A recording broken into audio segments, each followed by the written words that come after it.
بسم الله الرحمن الرحيم. باب في الأمر بالمعروف والنهي عن المنكر. دا باب دے په بیان دے امر کولو په نیکی باندې دارنګ منع کول دے ناروا عملونو نه ناکار عملونو نه منع کول. په دې باب کې به دا ذکر شي دا مسله. په دې کې اشاره ده د خبرې ته چې مخکې اصلاح د نفس ذکر شوله چې انسان جوړ شي نو بیا به وروسته د بل د اصلاح څه کوي کوشش کوي. مخکې دغسې بابونه وو چې هغه په باره د تزکیة النفس کې وو چې انسان باید خپل ځان جوړ کړي. نو هر کله چې انسان جوړ شي نو د هغې نه وروسته به یو مؤمن دا کوشش کوي چې بل جوړ شي. نو بل به څنګه جوړیږي؟ نو بل به جوړیږي په امر بالمعروف سره. په نیکۍ باندې به سړی امر کوي راشه دا عمل وکړه، راشه لمانځه ته راشه، جمع ته راشه، لمونځ وکړه، روژه ونیسه، نور عملونه د نیکۍ به سړی ورته ښیي. او دارنګه کوم ناروا عملونه چې پکې وي د هغې نه به سړی منع کوي. بیا فایده د دې باب دا ده امر بالمعروف اصل کې د علامه د محبت د الله ده. کله چې د الله د ذات سره سړي محبت وي نو بیا د هغې د محبت د وجې نه بل سړی چې ناروا کوي د الله خبر نه مني نو انسان دا غواړي چې دا اوس د الله سره تعلق پیدا شي او د هغې د نافرمانۍ نه بچ شي.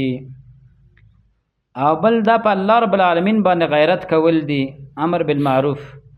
نهی عن المنکر په الله باندې غیرت کول دي. لکه موږ تاسو که چا زموږ ستاسو پلارانو ته کنځل وکړله نو موږ په هغې باندې ډېر خفه کېږو بلکې د هغې سره جنګ کوو، د هغې مقابله کوو. او کوم یو انسان چې د خپل پلار نه دفاع ونه کړي نو دغه انسان بې غیرته انسان بللی کېږي. او کوم انسان چې د پلار نه دفاع کوي نو دا غیرتمن انسان بللی کی. نو دارنګه دا په الله باندې غیرت کول دي. څنګه به زموږ د رب نافرمانی کېږي او موږ به هغې ته ګورو او څه به نه ورته وایو، بلکې په انسان کې چې لږ غوندې د الله دپاره غیرت وي نو دا بده پې لګېږي او دا نشي برداشتولی چې ولې د الله رب العالمین نافرمانی وشو. نو د دې وجه نه به د باب کې به آیتونه اول راوړي بیا به حدیث راوړي. اول آیتونه ذکر کیو بیا به د دې متعلق د امر بالمعروف بعض فواید او بعض قوانین دا ذکر کړو. قال الله تبارک وتعالى الله سبحانه وتعالى فرمایلی اعوذ بالله السميع العليم من الشيطان الرجيم ولتكن منكم امه يدعون الى الخير ويأمرون بالمعروف. ولتكن ودي منكم استاسنا امه يودلا يدعون چاغه دعوت ورکی ویل الخير نکیت ويامرون بالمعروف امر کوي په نکای سره وينهون عن المنکر او منع کوي دي بدینا منکر بدی ته ویل کی. ورسته ان شاء الله د تشریح ذکر کو. واولئک او دا کسان چې دي هم المفلحون هم دوی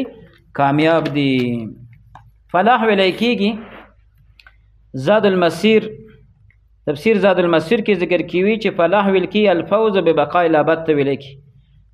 او د دې وجه نه احسن الکلام کې دا خبره ذکر کړې ده چې فلاح ویل کی د آخرت کامیابی ته چې د هغې نه وروسته بیا ناکامي نه وي. کنتم خیر امة اخرجت للناس یی تاسو غوره امتیه اخرجت للناس ایستله شوې دپاره د خلکو تامرون بالمعروف چې تاسو امر کوئ په نیکۍ وتنهون عن المنکر امنه کوي تاسو د منکر نه. دارنګ الله رب العالمین سورة عرب کې ذکر کړي خذ العفو ونیسه عمل وکړه په عفو سره معافۍ سره وامر بالعرف امر کوه په نیکۍ واعرض عن المشرکین مخ واړوه د چا نه د مشرکانو نه واعرض عن الجاهلین مخ واړوه د جاهلانو نه. دارنګ الله رب العالمین فرمایلی دی سورة توبه کې والمؤمنون والمؤمنات مؤمنان سړي او مؤمن زنانه بعضهم اولیاء بعض بعض دوستان د بعضو دي یامرون بالمعروف و ینهون عن المنکر امر بکوي په نیکۍ سره منع بکوي د چانه د منکر د ناروانه بدینه دارنګه الله سبحانه وتعالی سورۃ مائده کې دا خبره ذکر کړې ده لعن الذين كفروا لعنت کړه شه په کسانو چې کفر کړی دی د چانه من بني اسرائیل د بني اسرائیلنا على لسان داوود په ژبه د داوود علیه السلام و عیسی ابن مریم ذلك بما عصوا وكانوا يعتدون په ژبه د داوود علیه السلام او د عیسی زوی د مریم ذلك دا بما په سبب د عصوا چې دوی نه فرمان وکانو یعتدون دوی د حد نه تیروتون کی کانو دغه اهل کتاب لا يتناهون عن منکر فعلوه چې دوی منع نه کوله د منکر نه د بدی نه فعلوه چې هغوی کول لبیس بد دی ما هغه کانو یفعلون چې دوی کوي دارنګه الله رب العالمین سورۃ کهف کې ذکر کوي وقل الحق ورته قل هو الحق حق من ربکم طرف د رب تاسو نه دی د طرفه د رب تاسو نه دی فمن شاء فليؤمن څوک چې غواړي ایمان دراوړي او من شاء څوک چې غواړي فليكفر هغه دی کفر وکړي دارنګه الله رب العالمین بل ځای کې ذکر کوي سورۃ حجر کې فصدع بما تؤمر زونه وشکو د کافرانو بما فعل باندې تؤمر چې تا ته حکم کېدلی شي داسې نور آیتونه په قرآن کریم کې په باب د امر بالمعروف کې د ډیر دي د دې نه یوه مسله یوه پایده دا ثابته شوله چې کله سړی امر بالمعروف کوي نو د دې سره نهی عن المنکر دا دواړه ضرور دي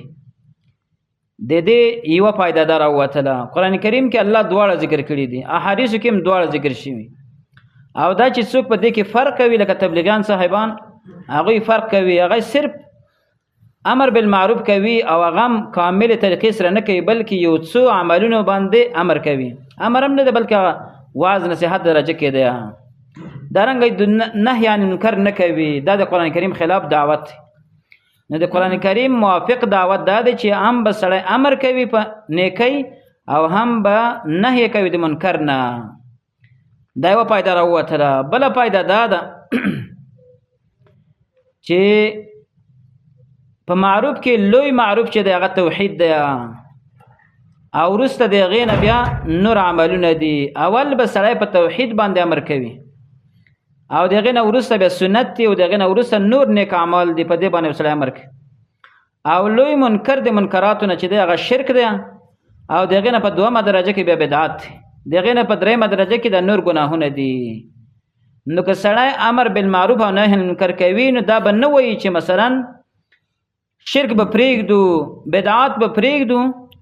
بلکې څه به وکړو د نور ګناهونه به ذکر کړو نو دا هم د سنتو خلاف عمل دی د قرآن خلاف عمل دی بلکې که انسان نهی عن المنکر کوي اول به د شرک رد کوي او د هغې نه د شرک نه وروسته به د بدعاتو رد کوي ځکه لوی منکر د منکراتو نه د شرک دی او بیا وروسته بدعت دی د بدعت مخکې قبایح ذکر شوله او توحید به بیانوي دا اوس د امر بالمعروف او نهی عن المنکر دپاره قاعده شو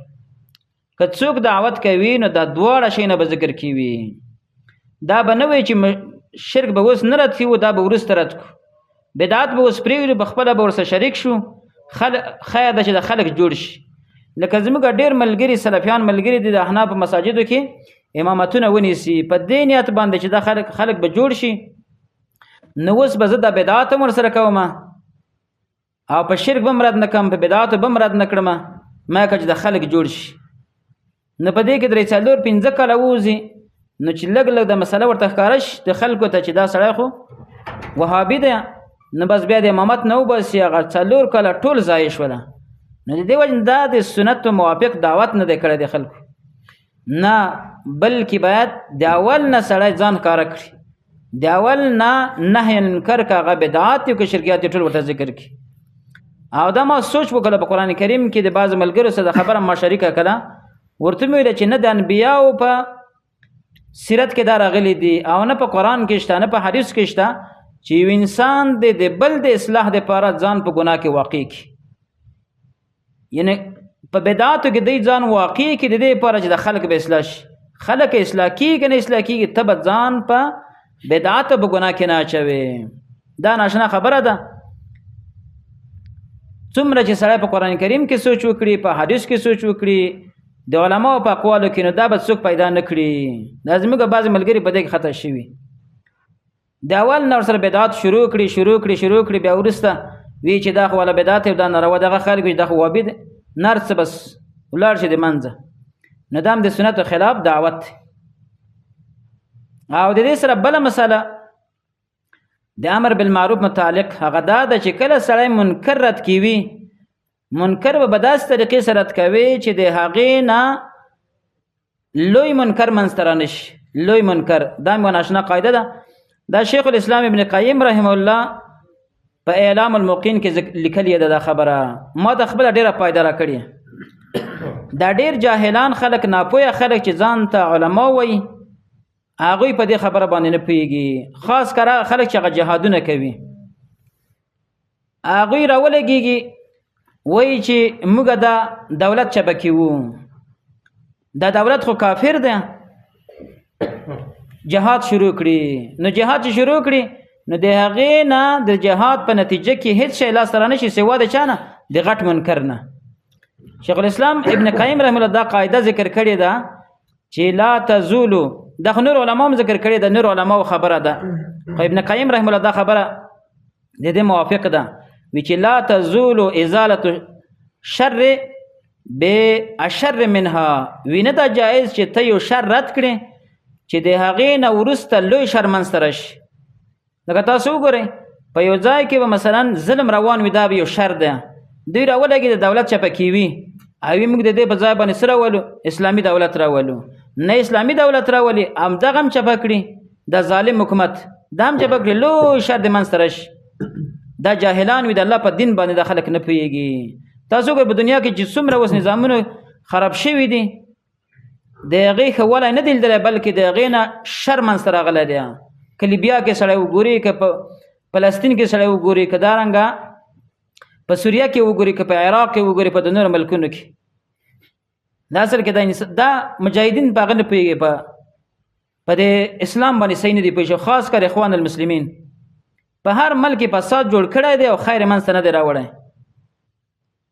نو د دې قرآن و حدیث اصول دا دی چې ته یو منکر رد کوي باید منکر به داسې طریقې سره رد کړي چې ته د هغې نه لوی شر منځته رانهولې رښتیا د منکر رد شي او که چېرته لوی شر منځته ترې راځي نو بیا به سړی هغه منکر نه پرېږدي هغه به په خپل ځای باندې پرېږدي نه به ازاله کېوي ابن قیم رحم الله فرمایي په لاره روان و زه شیخ الاسلام ابن تیمیه نو یو ځای کې خلک ناست و شراب یې خوړل نو شیخ الاسلام ابن تیمیه وفرمایل چې دا مه بندوه ما یې که شراب وخوري ښه دي ځکه که دا د شرابو نه منع کړل دا ځي د تاتارو د چنګې سره ودرېږي او بیا به څه کوي بیا به قتل کوي بیا به د مسلمانانو وینې تویوي نو لوی شر به منځته راشي په لویه ګناه کې به د خلک پرېوځي اوس مه کوه دا ګناه کمه ده د هغې نه ناشنا خبرې دي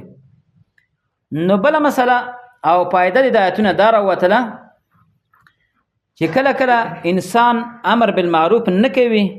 نو په هغې باندې ګناهګارېږي کانو لا یتناهون عن منکر فعلوه د دې آیات کریمه نه ثابته شو او دا خبره ما د ابن باز رحم الله په کتابونو کې هم دا خبره لیدلې ده هغې هم دا خبره کړې که دغې نه پوښتنه شوې ده نو هغه دا خبره ورته ذکر کړې ده کله چې سړی نهی عن منکر نه کوي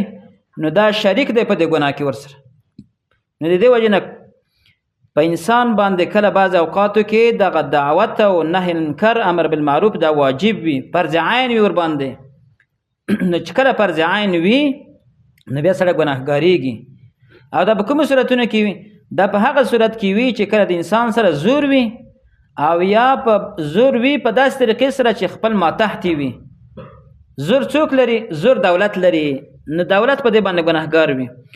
موږ او تاسو په هغه صورت کې ګناهګارېږو کله چې موږ هلته نهی منکر نه کوو او زموږ ماتحت